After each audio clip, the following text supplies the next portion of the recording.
Abandi mukurikiye ibiteraniro aho muri hose, haba hano mu gihugu ndetse no hanze, mwese ndabasuhuje kandi mbahaye ikaze.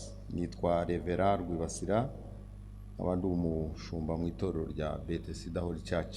Imana ibahe umugisha kandi bagire neza mwese abagiye gukurikirana iri teraniro. Reka dusenge Imana. Data wa twese uri mu ijuru uhoraho, Uwiteka Nyiringabo, ndagushimiye iki gitondo cyiza uduhaye, ndagushimiye ko wabanye natwe kandi ngushimiye ko waturinze muri iki cyumweru cyose gishize, tukaba tugeze kuri uyu munsi turi bazima. Urakoze ku buntu bwawe n'imbabazi zawe zagiye zirinda buri wese muri twe aho turi hirya no hino. Mana uhabwe icyubahiro, tugushimiye ko ukituzigamye, urinze intambwe zacu kandi uradukunda utwitaho. Reka rero muri iki gitondo cyiza ubwo duteranye tugiye kumva ijambo ryawe, Mwuka Wera asure buri wese aho ari mu rugo rwe, aho ari mu nzu ye, aho ari yicaye. Mana ubane na buri wese, imiryango yose iteranye muri uyu munsi uyifashe, amateraniro yose, amatorero yose yagize amateraniro abaho umugisha, natwe duha umugisha ijambo rye ryubake imitima yacu mu izina rya Yesu, amen. Mbahaye ikaze rero mwese ku ijambo ry'Imana. Tugiye gusoma ubutumwa bwiza uko bwanditswe na Matayo. Turasoma mu butumwa bwiza uko bwanditswe na Matayo, igice cya 11, turahera ku murongo wa mbere tugeze ku murongo wa 6, turaza kongera dusome n'indi mirongo. Haranditswe ngo, Yesu amaze gutegeka abigishwa be 12, avayo ajya kwigisha no kubwiriza abantu mu midugudu yaho. Ariko Yohana yumviye mu nzu y'imbohe ibyo Yesu akora, atuma abigishwa be ko bamubaza bati, mbese ni wowe wa wundi ukwiriye kuza cyangwa dutegereze undi? Yesu arabasubiza ati, nimugende mubwire Yohana ibyo mwumvise n'ibyo mubonye. Impumyi zirahumuka, ibirema biragenda, ababembe barakira, ibipfamatwi birumva, abapfuye barazurwa, abakene barabwirwa ubutumwa bwiza, kandi hahirwa uw'ibyanjye bitazagusha. Iyi nkuru abantu benshi barayisoma kandi irazwi. Ni inkuru ya Yohana Umubatiza, uko yakoze umurimo. Yohana Umubatiza turamuzi, turamwibuka, ni umuhungu wa Zakariya na Elizabeth. Yohana rero amaze kuvuka yakoze umurimo ukomeye nk'uko tubisanga mu gitabo cy'umuhanuzi Yesaya, aho Yesaya avuga ko Imana izatuma integuza ya Yesu. Yohana rero yaje yitwa ijwi ry'urangururira mu butayu, aho yabwiraga abantu ati, muharure inzira z'Uwiteka, mugorore inzira ze. Yohana ijwi rye ryumvikanye mu butayu bw'i Yudaya. Abantu bose batuye Dekapoli, batuye Galilaya, batuye mu nkengero zaho, bose baraza baza kuri Yorodani bazanywe no kubatizwa no kumva amakuru Yohana avuga ubutumwa. Rero abantu barihana, nk'uko dusoma mu gice cya 3 cy'ubwo butumwa bwa Matayo, ahanditswe ko yabigishirije aho mu butayu, akabigisha umubatizo, akabigisha ijambo ry'Imana. Abamaze kwihana bose akababatiza, hanyuma akabayobora mu nzira y'ubwami bw'Imana. Bibiliya rero iratubwira ngo igihe cyarageze, Yohana arafatwa, arafungwa. Yohana arafatwa, afatwa na Herodi, bamushyira mu buroko. Ntabwo tuzi iminsi yari ishize, ariko nkeka ko ari iminsi itari munsi y'umwaka. Yari amaze avuga ubutumwa, yari amaze yigisha, yari amaze asobanurira abantu iby'ubwami bw'Imana. Arafatwa, arafungwa. amaze gufungwa agira ikibazo cyo kuba ari muri gereza kandi yaratangaje umuntu w'umunyamaboko uhari. Akagira ikibazo akibaza ati ese uwo nabatije nkamuhamiriza abantu nkababwira ko uwo nguwo ntakwiye no kumupfundura udushumi tw'inkweto bite arihe? Ijambo tugiye kuganiraho narihaye umutwe uvuga ngo wishidikanya Yesu niwe. Ndagira ngo mpamagare abantu batari ababetesida bonyine, abashobora kuba badukurikiye n'abazakurikiriza inyigisho ku ikoranabuhanga, mbibutse ko badakwiye gushidikanya ko Yesu ari we.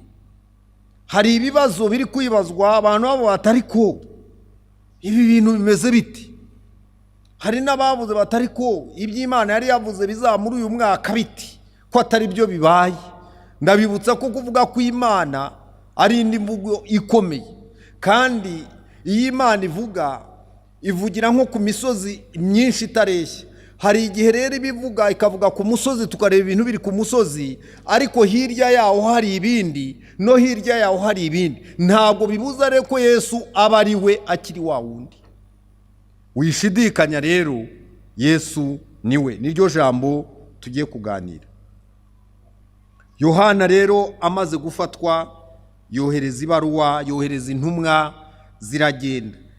Yazibwiye ko zimubaza ikibazo gito cyane urebye, ariko cy'ikibazo.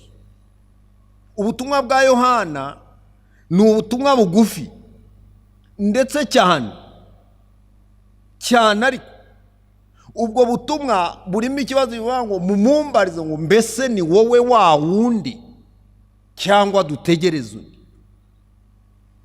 Umuntu yumvise iki gice cyangwa iri jambo yagira ngo ni ijambo ryoroshye. Yohana amaze gufungwa aramutumaho aramubaza ngo ese ni wowe wa wundi navuze, natangaje, nabwiye abantu, navuze ko nta nagutinyuka gukora ku birenge, inuma yaje ikagwa ku rutugu rwawe ubatizwa, ijwi rigahamya kuri umwana w'Imana, eske ni wowe? Abantu barimo baribaza batari ko ni Yesu wavuze bya bindi byose twumvise. Niwe kuki se uvuga ko atari we? Niwe. Ongera wibuke niwe. Nta bihamya se ufite, ntufite n'ibimenyetso byinshi bikweme, nta n'ibyo wanditse, ntubizi ko atanabivuze rimwe yabisubiyemo kabiri gatatu. Niwe. Wishidikanya niwe.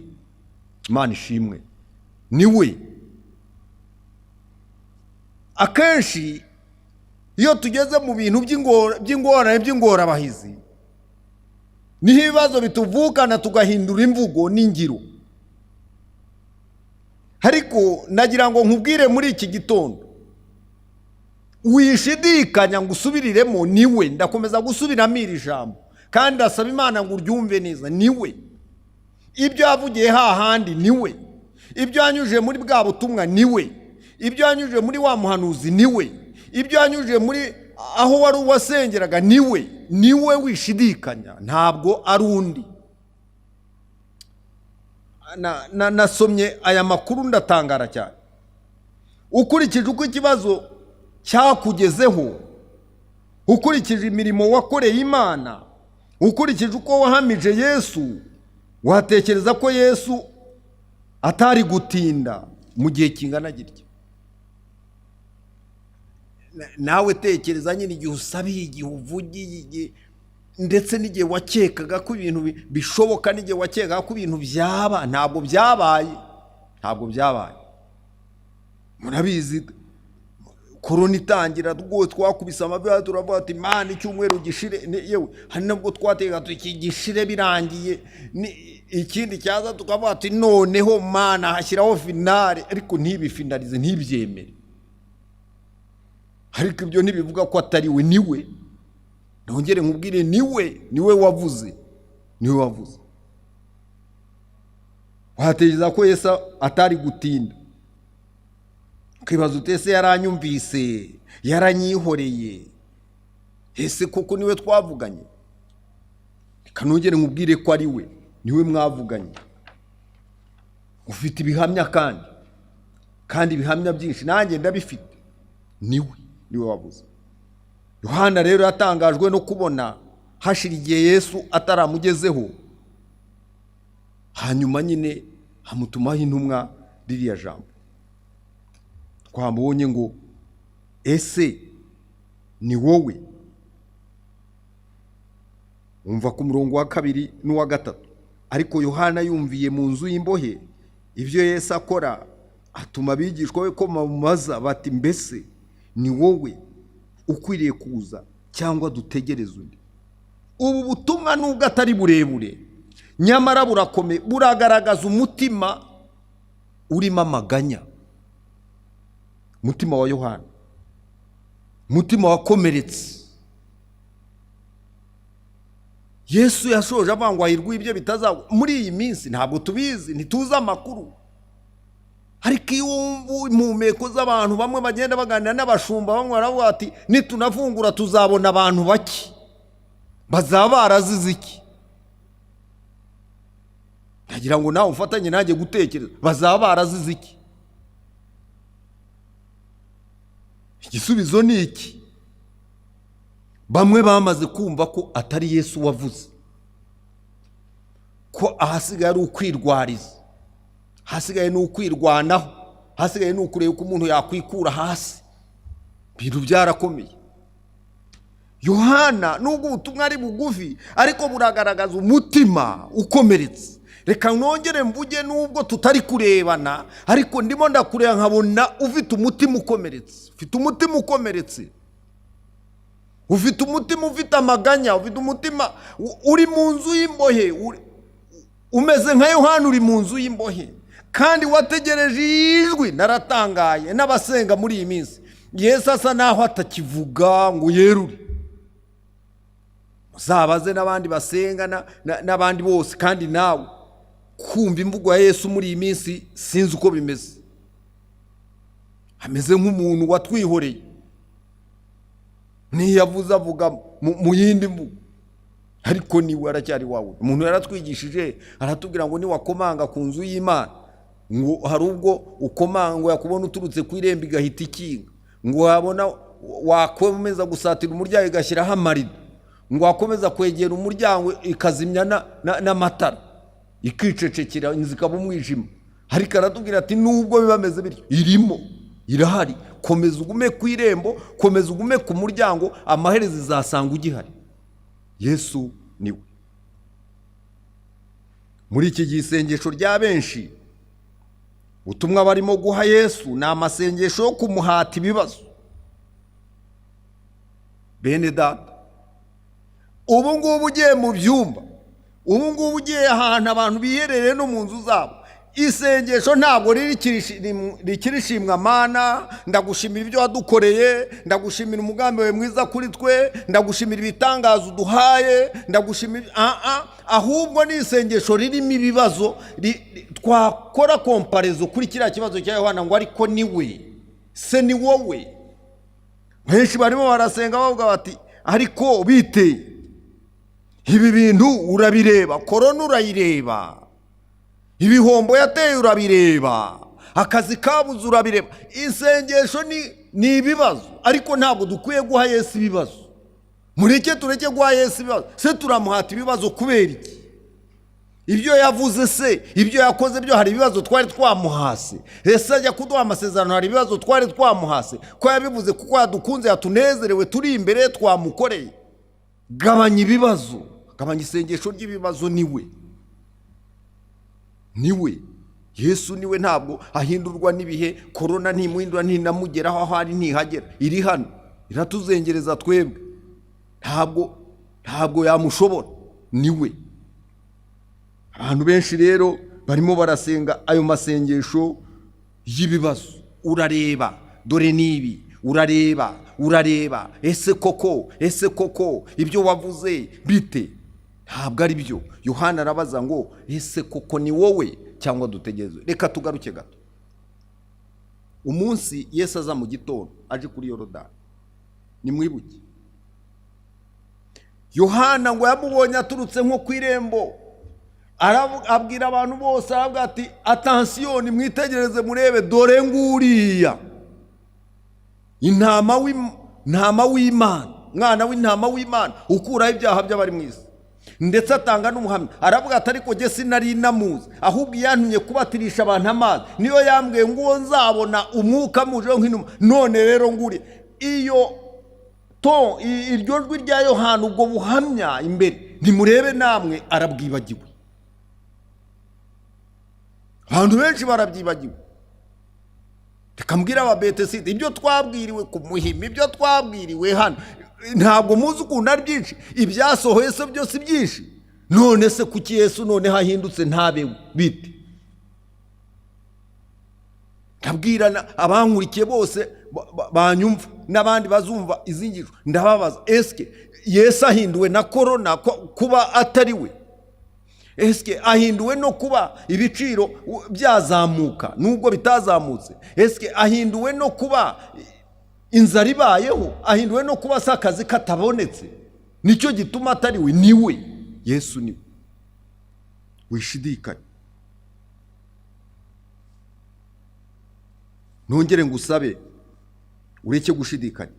Mu gihe Yohana rero yari yiteguye kubona igisubizo cyiza kivuye kuri Yesu, yatunguwe no kubona igisubizo wareba witonze ukagira ngo ntigisobanutse. Yohana yatumye mu nteruro imwe, sentence imwe gusa, ikibazo. Yesu amusubiza muri sentence 8 cyangwa interuro 8. Nimwumva uko yamushubije. Yabwiye abo bantu, nta nubwo wenda nzi ko banicaranye ngo bamubwire bati Jean Baptiste agutumyeho, haratubwiye ngo tuze tukubaze uri we cyangwa se dutegereze undi, niwe wa wundi yavugiye abantu. Ntabwo nari mpari, ariko umva uko ntekereza ko bagiye banakaze. Kandi buriya Bibiliya ifite amateka akomeye, nimwakomeza gusoma no mu byakozwe ntumwa muzasanga hari ahantu hagenda haba amagurupe y'abigishwa ba Yohana Umubatiza.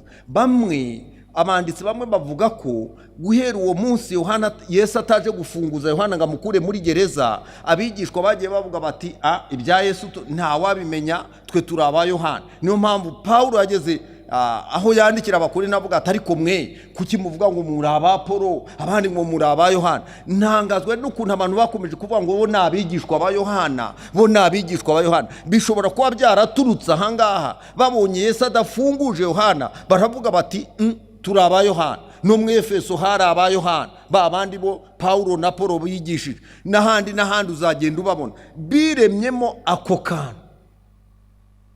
Ubu butumwa rero buravuga ngo mugende mubwire Yohana ibyo mubonye, ibyo mwumvise, impumyi ziramuka, ibirema biragenda, ababembe barakira, ibipfamatwi birumva, abapfuye barazurwa, abakene barabwirwa ubutumwa bwiza, kandi hahirwa uw'ibyanjye bitazagusha.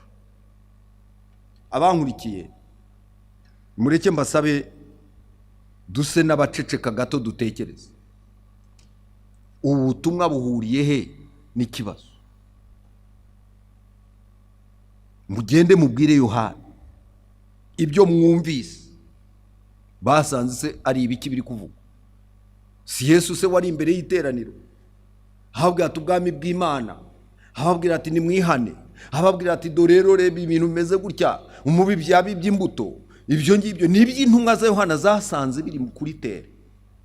Nibyo mwabonye, impumyi zirimo zirahumuka, barabibonye, ibirema birimo biragera. Ariko wabatumye yabwiye ngo mumubaze ngo ni wowe. Yesu wenda mu magambo yini yajya kubabwira ati mubwire Yohana ko ndiho ni jewe ndacya, ariko siko yaravuga ati murebe imirimo, murebe ibikorwa. Hongera urebe se ubwo wowe uramutse witonze gato mbere yo guhata amasengesho y'ibibazo, wasanga nta bisubizo birimo hagataha muri iki kibazo. Ubu se kuva korona itangiye uriye kangahe? Kutapfuye se? Nese wakoraga hehe? Nese wari umeze kutarwaye se? Kubundi wajya gurwaragurika ariko Imana ikaba yaragize itya kugira ngo bidahuna na corona wenda ukajya no kwa muganga. Kuki sibyo utabireba? Hagira ngo kuki utabireba? Wowe urahata ibibazo ariko ibyo nabyo ntubirebe. No hagati aho mu kibazo, no hagati aho mu ngorane. Haleluya. No hagati aho ngaho muri yo fundare rero utabibona harimo ukuboko kwa Yesu. Yesu arahari, aracyari wa wundi. Imana ishimwe. Aracyari wa wundi. Nahoze mvuga nti ikorana nirangira tukajya mu rusengero muzumva ubuhamya ibyiti kizaturika. Tuzumva abantu bariye kandi bitajya gushoboka batari bafite n'igiceri kuri konti ariko bakaba barariye amezi akabarangiye bariho bakibifi.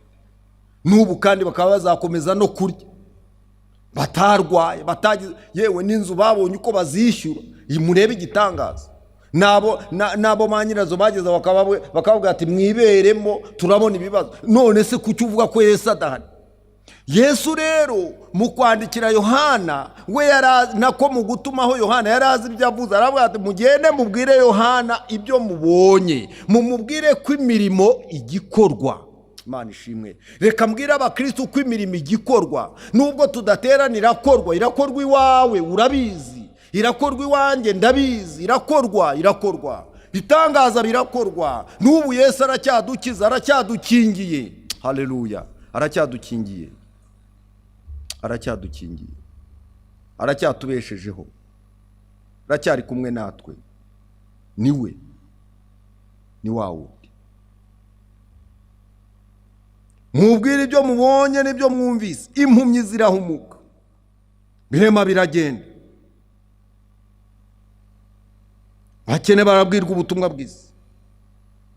Ukurikije uko iki kibazo cya Yohana cyavugaga, mu buryo bwacu nk'abantu twatekereza ko nibura Yesu yari kubona ubutumwa akamwandikira amubwira ngo umva uko ntekereza ku mukozi wanjye Yohana, komera kandi wihangane, mbabarira pe, makuru yawe narayamenye ko Herodi yagufunze kandi byarambabaje, ariko nk'uko ubizi imirimo myinshi yankomye mu nkokora ituma ntakugeraho, ariko vuba aha nzaza kandi nzasiga nke mu icyo kibazo, kuko ntashobora kwibagirwa imirimo wankoreye ku bwanjye. Nijye shobuja ugukunda Yesu. Ndagira ngo wumve iyo context cyangwa iyo text jewe nari kwandika uko ntekereza. Ndahamya ko Yohana yateze ati nansubize kamemu, aransubiza ibintu bibifatika. Niwo nateye ndavuga nti jewe yomba ari uko ntekereza, ndavuga ngo Yesu aba yaranditse ati ku mukozi wanjye Yohana, komera kandi wihangane, mbabarira rwose, amakuru yawe narayamenye kandi byarambabaje, ariko kubw'inzitizi z'umurimo myinshi bimbera inzitizi mbura uko nkugeraho, ariko vuba aha nzaza kandi nzasiga nke mu kibazo, kuko ntashobora kwibagirwa imirimo ikomeye wakoze ku bwanjye. Nijye shobuja ugukunda Yesu. Yemwe abankurikiye, ese mwe murabona atari ko Yohana yarakwiye kubona ubutumwa buturutse kuri Yesu nyuma y'ikibazo? Dusesenguye neza rero ubutumwa Yesu yohereje Yohana bugaragaramo ko Yesu atazaza kumureba. Namwe ndagira ngo mumfashe gutekereza. Umuntu kwandika ibaruwa nk'iyi ni nko kugusezeraho. Niba upfa wipfire, niba upfa kawe karashobotse. Umugabo umwe yari afite umugore usambana, agasambana n'abantu benshi. Umugabo akajya bimusaba, akamubwira atari ko wazambare ko ngukunda madamu, ko nagiyewe ntaguca inyuma, wazambabariye rwose agahora amwinginga. Umugore aranga abigira ingeso, ndetse kugeza nubwo atangira kuzana abasambane mu rugo rwabo. Munsi umwe rero ngo umugabo ashaka gukora akantu ko kugira ngo agaragarize umugore ko yababaye cyane, aramubwira ati ariko nziyahura. Ubundi iyo umuntu aziyahura nta nabivuga. Yemwe abankurikiye, wiyahura nta bivuga. Iyo ugiye kubivuga buryo ubugira ngo nyine bigira uko bigenda. Hanyuma kubukeye ngo yandika ibaru, ambwira ati mugore wanjye nkunda, urabizi ko twakundanye muri fiançailles, urabizi utuntu nagiye nkugurira, urabizi igihe dusohokera ahandi ibyo nagukoreye, twa tuntu nakuguriye, urabizi ubukwe bwacu ko bwaje, urabizi na nyuma yabyo uko twagiye dutemberana, mugore wanjye urabizi. None rero ubwo wanze ukampemukira, urabeho ngiye kwiyahura. Ngibaruwa arayijyana ayishyira mu cyumba, bari baratandukanye, umwe aryama mu cyumba cye, ayishyira mu cyumba cy'umugore we. Umugore aje arayisoma maze nawe afata ikaramu. Sinzi n'igitumye unyandikira utya, ariko ndagira ngo rwose ahubwo iyo nza gusanga wiyahuye mbere yo kunyandikira, ndabona ari byo byari kuba byiza. Rwose urabeho ugenda amahoro, nanjye ndasigaye kandi abo turi kumwe barampagije. Ndagira nubwo bisekeje ariko nawe ubyumve. Umugabo yanditse agira ati ndebe ko umugore yagarura agatima yibutse ibyo nakoze n'imirimo nakoze. Undi nawe aramwandika ati ahubwo ihute iyaba nasanze ugezemo umugozi, niko kumuhura. Ubu butumwa Yesu yohereje Yohana mu yandi magambo utabucunze neza wagira ngo amwishituye, wagira ngo avuga ati ipfiri. Ariko nagira abankurikiye mwumve neza indiba y'ubutumwa hwiri. Kumubwira ko ibirema bigenda, kumubwira ko impumyi zihumuka, kumubwira biriya byose, arasa n'umuntu ukangura umutima ngo Yohana yibuke misiyo ye. Munyumve abakristo bene data, ndagira ngo uyu munsi nkwibutsa, ndakwibutsa misiyo yawe ni iyihe yo kuba hano mu isi.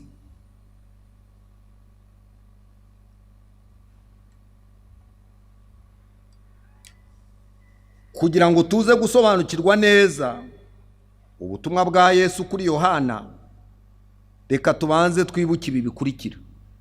Icyambere, ese Yohana umubatiza muramuzi ninde?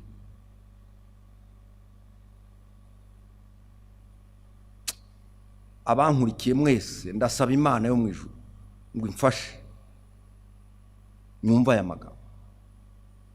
Uyu Yohana Yesu yandikiye buriya butumwa muri iriya nteruri izimije, umuntu yagira ngo aranamwishitura, aramubwira ati pfira uzape. Ninde? Daboru ninde? Akenshi abantu bavuga Yohana umubatiza ntabwo bibuka neza uwo ari we. Yohana uyu ntabwo ari undi muntu, niwe Eliya. Mwumve bakristo, niwe Eliya. Muri iki gice umurongo wa 14 umva uko Yesu yamuvuze. Ngo kuko umurongo wa 13, kuko abahanuzi bose n'amategeko byahanuwe kugeza igihe cya Yohana, kandi niba mushaka kubyemera, uwo ni Yesu. Yohana niwe Eliya wahanuwe ko azaza. Uyu wabwirwa, uyu wafunzwe, nubwo yabyawe na Elizabeth mukecuru, nubwo yabyawe na Zakariya muzehe, nuko Imana gusa yashatse kumunyuza muri abo bantu, kuko n'ubundi nta wahanuka mu ijuru nkuko na Yesu byagenze. Yesu ntabwo yahanutse yari Imana, yaraje anyura muri Mariya na Yosefu. The same niko na Yohana yaje ari Eliya, Imana imunyuza muri Elizabeth na Zakariya. Niyo mpamvu muzabona we ubwe ntabwo yabaye muri urwo rugo. Bibiliya yatubwira ngo uwo mwana arakuraba mu butayu ngo agwize ubwenge n'imbaraga. Yabaye mu butayu, ntabwo yabaye kwa Zakariya na Elizabeth. Nta nombe z'ibirayi bamuhaye, nta mayoneze, nta makaro, nta biryo by'abana bamuhaye. Yohana yagiye kurya ubuki bw'ubuhura hamwe n'inzige. Nta myambaro bamukanishirije, yagiye kwambara ubwoya bw'ingamiya, niko dusoma. Aba mu butayu kugeza igihe yarangirije imirimo ye. Ndagira ngo mumfashe gutekereza uyu muntu ninde? Uwo ninde? Uwo ninde? Muraza gusanga rero mu mukurikirana muramubona mu murongo w'abantu batari kuguma kuba hano kuri isi. Ntabwo mwibuka igihe yari yaragendeye. Niba ari Yohana koko, kandi ibyo ntabwo twashidikanya, ni mwibuka igihe Eliya yagendeye. Yagiye ryari? Yagiye igihe yaraherekezwe na Elisa, bakanyura i Beteli, bakanyura i Gilugari, bakambuka umugezi Yorodani. Bamara kuwambuka, Elisa arimo areba, harimo yitegereza, ngo agiye kubona abona amagare y'umuriro amanutse mu ijuru, arimbishijwe, harimo ibyangombwa byose. Haleluya! Amaze kuza ageze aho ngaho, abona Eliya aruriye, umugaragu w'Imana aruriye, agiye ku magare, amagare aramutumbagiza, aramujyana, umwenda arawusiga. Elisa arawutoragura, aragenda ajya mu ijuru, amara y'imyaka.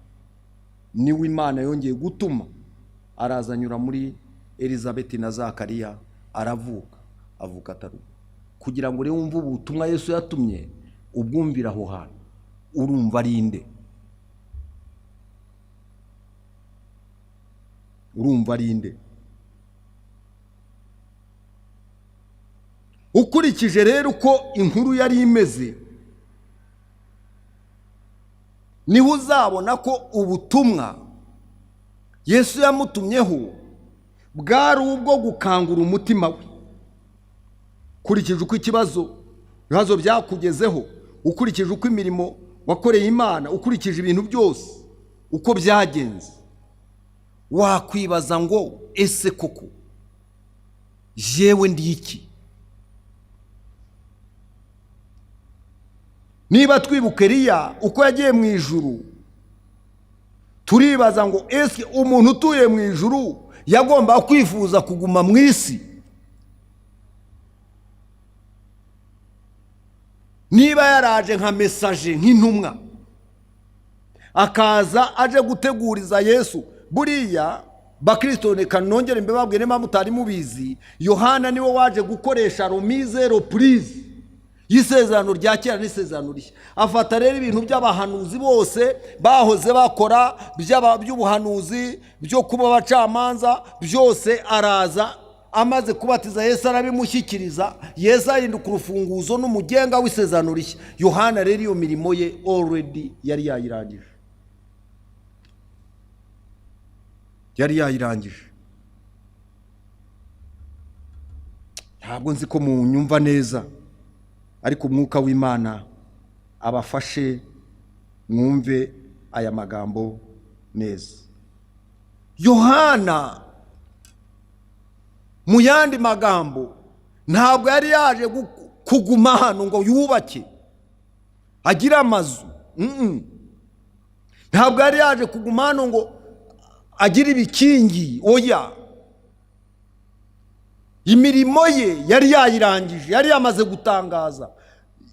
Yesu ni nkaho yamubwiraga ati, ibintu byose waharaniye, ibintu byose byakuzanye birimo birakorwa, kandi birakorwa ku kigero cyiza. Akanamubwira ati, kandi ubwo biri gukorwa n'abazadusimbura barahari, wowe komera. Haleluya! Wowe komera, wowe komera. Ese wowe unkurikiye wibuka uri we? Ese wowe wibuka n'impamvu uri hano? Ese wowe wibuka itandukaniro ryawe n'abandi? Ntabwo uzi ko uri umugeni wa Kristo? Ntabwo uzi ko uri umukozi w'Imana? Ese wibuka ni wacu hariho? Ntabwo uzi ko Pawulo yavuze mu rwandiko rw'Abafilipi akavuga ati ariko twebwe iwacu ni mu ijuru niho dutegereje umukiza ko azava. Wowe sibyo urabyibuka? Imana ni igufasha kandi Imana ni kuyobore. Aya magambo uyumve neza.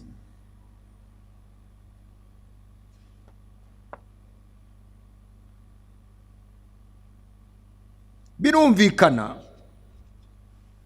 ko umubiri, isi n'intambara zabyo byari byamaze kujegeza Yohana, maze umutima we uraruha bituma ashidikanya kuri Yesu. Rwose ndahamya ndashidikanya ibyo twahuye nabyo hagati aho bisanga n'ibindi twari twarahuye nabyo na mbere ya corona. Negasi corona yazanye ibibazo, na mbere yayo twari dufite ibibazo.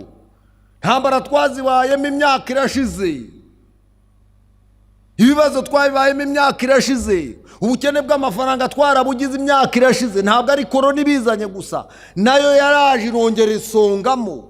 Ibyo bintu byose rero, izo ntambara zose n'izo ngorane bituma imitima y'abantu benshi iruha, bakaba bafite ikibazo babaza ngo ariko niyo yavuze niwe cyangwa si we. Ariko Imana igufashe, fashe n'umutima wawe, urinde kuruha, urinde no kunanirwa, urinde gucika intege. Yesu aracyari wawe kandi aracyari ku ngoma. Niwasoma neza muri ayo magambo, gihe cyarageze, ntabwo Yesu yigeze aza kuri gereza. Ahantu reka mashyira akabazo gato ngusabe kugenda wibaza, ese natagusura muri iyi minsi nk'uko uri gutitiriza, urabivamo, uragumamo, biragenda bite? Nutabona akazi ko bishoboka, niba gukura mu nzu ko nabyo bishoboka, ikibazo ni wowe kiri be. Urabivamo usubire mu gusambana, urabivamo usubire kwiba, urabivamo usubire guteka imitwe, biragenda bite? Ko Yohana ataje kuri gereza, ko Yesu ataje kuri gereza?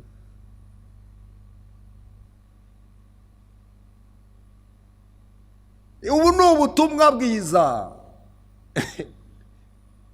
Nshuti, ubu ni ubutumwa bwiza, ni ijambo. Ntugire ngo ni ibigambo n'amagambo y'abantu, ni ijambo. Kubera ko rero akenshi usanga tumenyereye kumva ibintu byiza bitunezeza, umuntu yageze ahangaha agira ikibazo. Nigeze kubabwira umukobwa umwe wagiye asanga misiyoneri Reniyusi, yaramubwiye ati Reniyusi, ndagira ngo unsengere. Reniyusi yari umumisiyoneri wo muri ADPR wo mu Busuwisi. Nuko aramubwira ati ndagira ngo unsengere, Imana impa imbaraga nje nihanganiye ibigeragezo nkomere. Nuko Reniyusi amurambika ibiganza aravuga ati Mwami Imana, uyu mukobwa guhera none muteze intambara, muteze n'ibibazo n'ibigeragezo byinshi. Mukobwa mukura ibiganza ati oya, si ibyo nakubwiye kunsabira, nakubwiye. Muzungu arakomeza arabimutongera, arangira aramubwira ati kujya unzaba ibintu biba atari byo nakubwiye. Aramubwira ati ese niwasabye kuzihangana? Nagira ngo rero mpamagara ibintu wakwihanganira uzabyihanganira. Ndakubaza ikibazo, ni Yesu none yatinda kuzana atanaje? Urahangara? Ako kanwa kabivugiye mu mujyi, ako kanwa kabivugiye za Nyabugogo, ako kanwa kabivugiye muri Amerika, ako kanwa kabivugiye iyo yuri, kavuze ko agiriwe neza na Yesu wamubonye. Urahangara wongera uvuge ko atari we?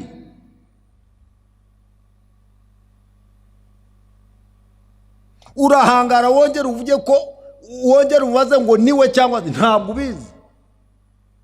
Yavuze kabiri gatatu asubiramo udahari se? Ntabwo ubizi inshuti yanjye? Reka intambara zibeho, reka ingorane zibeho, reka ibibazo bibeho, Bibiliya iratubwira mu rwandiko mu gitabo cy'ibyakozwe no mu bice 14 umurongo wa 25 haba ngo bakomeza bene data ngo babashishikaza bababwira ko tuzahura n'amakuba tuzahura n'ibibazo niba dushaka kujya mu bwami bw'Imana. Oni bari nabasi wari watumwe muri Antiyokiya abwira abakristo ba ko niba dushaka gukomera niba dushaka kubona ubwami bw'Imana tugomba kunyura mu makuba menshi. Yohana Bibiliya iratubwira ngo igihe cyarageze Herodi akora ibirori, akoze ibirori, agakobwa ke karamubyinira, kamaze kumubyinira anezerewe n'abatumirwa biwe, ngo arakabwira ati nsaba icyo ushaka mwana wanjye. Umwana avuga ati ntacyo nagusaba ntabajije mama. Kumbi nyina ni wa wundi wagiranye ibibazo na Yohana kuko yari yaranze ko acyurwa na Herodi wo kuba atari umugore we. Nabyo harimo amasinde. Umugore amubonye umwana araza aramubwira ati ndabyinnye none papa arambwiye ngo nsaba icyo nshaka akime. Undi aramubwira ati genda ihute mubwire ko ushaka umutwe wa Yohana. Ni murumva imvano. Kobwa ariruka. Abantu basaba nabi, uyu mugore yasabye nabi yo kanyago. Yaza gusaba umugabane w'ubwami nk'uko Esteri yagiye kwa Moridekayi kwa Hasuwerusi. Yaza kugira icyo asaba gikomeye abaragiha ariko basabye umutwe batari buteke batari burye. Ishyari ibintu by'umujinya bisabisha umuntu ibintu bibi. Sibyo nashatse kwigisha. Ibintu by'ishyari ibintu by'umujinya ibintu by'itima bisabisha umuntu ibintu bibi akazasanga yasabye ese iki gihanga ko batari bugiteke ngo bakinywemo isosi cyari ikiki. Mukobwa aragenda abwira papa we tinda gusaba umutwe wa Yohana kuko ari yavugiye imbere y'abantu. Yohereza abasirikare muri gereza bazana Yohana bamuca umutwe bawushyira ku isahani baramushyira. Yesu atahageze no mwishingurwa rya Yohana Bibiliya yatubwira ngo abigishwa ba Yohana baramushyingura, ntabwo Yesu yahageze. Niyo mpamvu yanditse avuga ati hahirwa umuntu w'ibyanjye bitazagusha. Hari ibintu bimwe tutemera dusa n'abadashaka kandi nta n'uwabishaka koko uko tumeze, ariko nyamara kutabishaka bishobora kuza. Ese ibi byaje bimeze byo guhera mu nzu ntiduterane tukaba tumaze amezi hafi hagiye kuba 7. Ibyaje se ariko niyo twavuga ngo kwa Cinara Yesu toka kwa Cinara reka ntitwabivuze se bikinatangira toka daimoni. Hari n'uwihanagara avuga ati pepo wo mu pepo wa corona atuko yaheze kuri Goma, atuko muzi ko Ebola yaheze kuri Goma ntabwo izatugerera mu gihugu. Haleluya. Iryo teraniro murarizi muzashake kuri YouTube muzaribona umuhanuzi arimo yizibukira bati twarahagaritse amapepo abazimu twarakumiriye ndetse bavuga ati ndatwika ndakongora ndashiriza. Niyo washiriza ingoma bihumbi byaranze biraza. Kandi uzaho Yesu ari mirimo irakoreka. Jyayo urebe ngwini wacu urebe jiwa natwe tuzi wawe turebe. Nkubaze ntariko muri iyi minsi kuva korona itangiye byakugendekeye bite uzampa ubuhamya pe umbwira imirimo yakoze. Mirimo irakoreka. Bakristo banyumva n'abazanyumva nyuma y'ubu reka mbabwire Yesu ariho niwe ni wa wundi. Nubwo ibintu bimeze gutya nubwo intambara nubwo bimeze gutya niwe. Nubwo atagiye gushyingura Yohana ntabwo ari ikibazo. Yohana yarahambwe aragenda asubira mu ntebe ye mu cyicaro cye. Ubu ari kumwe na Yesu. Haleluya. Yohana uyu munsi ari kumwe na Yesu kandi umurimo we yarawurangije. Neriya azongera agaruke muri cya gihe cy'ibyumweru 3 y'Isirayeli izabiri imicungurwa. Niwe uzongera kwaruka na Mose bombi bazongera bagaruke. Ubwo Eliya azaba abaye ku isi inshuro 3. Bwa mbere yayibayemo igihe cy'ikarumeli, ubwa kabiri agaruka ari Yohana, ubwa gatatu azagaruka ari umuhamya. Niwe Bibiliya ivuga hariya mu 12 abahamya babiri, umwe ni Yohana undi ni Mose. Azongera agaruke Yerusalemu, bazanamwica noneho. Niko Bibiliya tubwira, intumbi irambarare mu mihanda ya Yerusalemu, nibajya guterura intumbi ngo bayihambe byange bayireke. Nyuma y'iminsi 3 izo ntumbi zizongera zizurwe, zizamuke bazireba. Yohana azaba azamutse mu ijuru bwa gatatu ari we Eliya. Hariho ubusameza, arakibuka se ko Herodi yamufunze, arakibuka se ko yababaye. Ndibwira ko yakubitanye na Yesu, kuko nubundi Yesu yagiye mu ijuru. Ntabwo mbizi, si impari, sinari impari, ariko ndibwira ko Yesu yamuramukije ati Yohana warahageze. Niko ntekereza, ati Yohana warahageze. Wenda Yohana kubera ko ari mu ijuru ntiyamubwiye amagambo menshi, wenda ngo atariko nawe burya warabinkoze, warampemukiye, nkwandikire ngutumeho ubure kuza koko. Ntabwo mbizi, nibyo nitekerereza. Yesu ahubwo ati icyatumye naze we warakimenye, imirimo yawe wari wayirangije, ibyo wari wahananiye wari wabigezeho, najya kuzanwa n'iki. Ntekereza ko ari ikiganiro cya Yesu na Yohana bari mu ijuru, wenda tuzakimenya tugiyeyo. Reka ngaruke njye ku musozo. Birashoboka rero ubu ko uburibwe bw'ibibazo urimo, uwo ni wowe mbwira, yewe unteze amatwi, wibaza niba ari Yesu mwavuganye. Ariko se koko reka nanjye nkubaza, ntabwo wowe ubwawe ufite ibihamya ko ari we mwavuganye?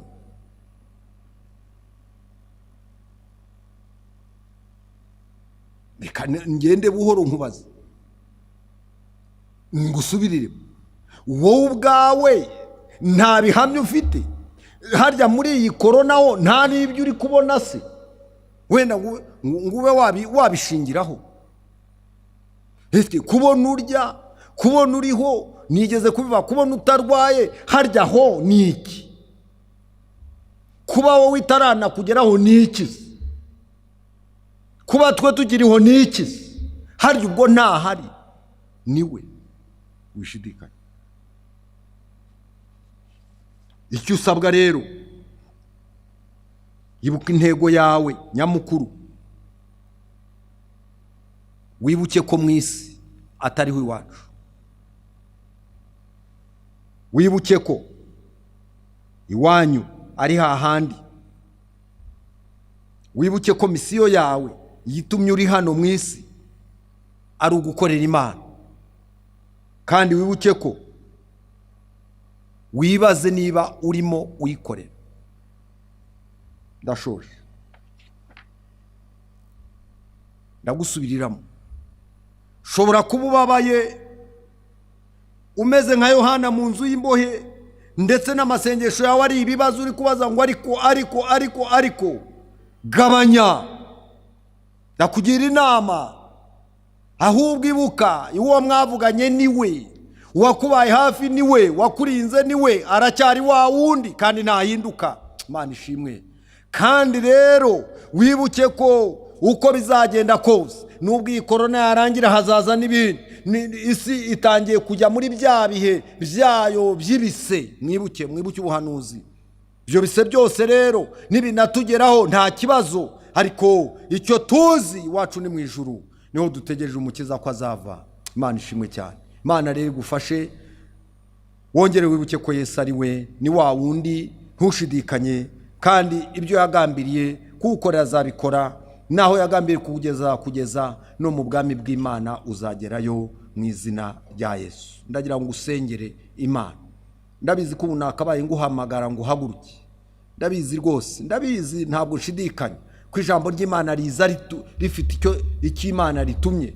Yari gitumye rero, ndagira ngo aho uri uce bugufi, niwumva wahaguruka uhaguruke, niwumva wapfukama upfukame. Ndagusabira Imana ikomeze umutima wawe, wibuke nubwo ubutumwa Yesu arimo akoherereza wenda wagira ngo ntibusobanutse, ariko burasobanutse nk'uko twabibonye. Imana ibaha umugisha mu izina rya Yesu, amen. Reka dusenge. Data ukiranuka uri mu ijuru, ndagushimiye muri uyu mwanya mwiza kubw'ijambo ryawe. Ijambo ryawe ni inkota, ijambo ryawe rifite ubugi impande zose, ijambo ryawe rirakomeye. Ndagusabye data kugira ngo rimanutse ntabwo ribura gukora icyo waritumye. Fasha imitima y'abantu mu izina rya Yesu Kristo. Iyi mitima iri mu ntambara, iyi mitima iri mu makuba, ikabitekereza ko atari wowe, ko atari wowe, bihishuriye bongere bakubone, bongera ubibutse umugambi wawe kuri bo kudahinduka. Kandi turagushima kuko umugambi wawe udahindurwa n'ibihe, indwara ntizibihindura, ibyorezo ntibihindura, imigambi yawe ihora myiza ibihe byose. Gira neza itorero, gira neza abakozi bawe, abaduteze amatwi bose turabasabe, kandi uwaciye bugufi umubabarire, umweze, umutunganye, mugire neza. Urakoze data, mu izina rya Kristo Yesu, amen.